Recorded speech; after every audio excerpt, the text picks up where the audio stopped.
জি, হ্যাঁ, ধন্যবাদ। আজকের যেই মেসেজগুলা অথবা আজকের যেই লেখাগুলা, প্রতিটা মেসেজ, প্রতিটা লেখা হলো সিদ্ধান্তহীনতা। সিদ্ধান্তহীনতা বলতে বড়ই কঠিন একটা জিনিস। মনে করেন একজন ব্যক্তি অসুস্থ হয়ে গেছে, আপনি ওনাকে প্রাথমিক একটা চিকিৎসা না দিয়ে অথবা আপনি একটা সিদ্ধান্ত নিচ্ছেন যে এই হসপিটালে নিলে ভালো হবে না ওই হসপিটালে নিলে ভালো হবে, ওই হসপিটালের ডাক্তারটা কেমন বা এই হসপিটালের ডক্টর কেমন, এই যে কোথায় নেবেন, কিভাবে ট্রিটমেন্ট করবেন, নেওয়াটা কতটুকু জরুরি বা তাড়াতাড়ি নেবেন কিনা বা সব কিছু মিলিয়ে যে আপনি একটা সিদ্ধান্ত নিচ্ছেন বা সিদ্ধান্তহীনতার ভিতরে ভুগছেন, এটা খুবই একটা জটিল রোগ। এই জটিল রোগটাকে যদি আপনি মুক্ত করতে চান, আপনার কাজ একটি, সেটা হলো যখন যেই অবস্থায় যেই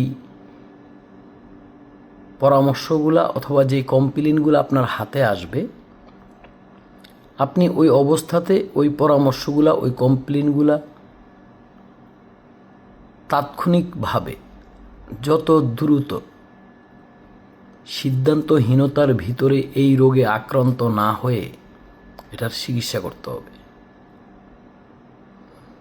আমার ভাষাটা হতে পারে অন্যভাবে আমি কথাগুলো বলছি, কিন্তু আমি যেভাবে কথাগুলো বলছি এটা খুবই গুরুত্বপূর্ণ এবং আমি ইশারা দিয়ে কথা বলি, এক্সাম্পল দিয়ে আমি কথা বলি। তো এখন যে সিদ্ধান্তগুলো আপনারা নিচ্ছেন, যেটা আগে নেওয়ার প্রয়োজন ছিল সেটা নিচ্ছেন পরে, আর যেটা পরে নেওয়ার প্রয়োজন সেটা নিচ্ছেন আগে। আশা করি বুঝতে পেরেছেন।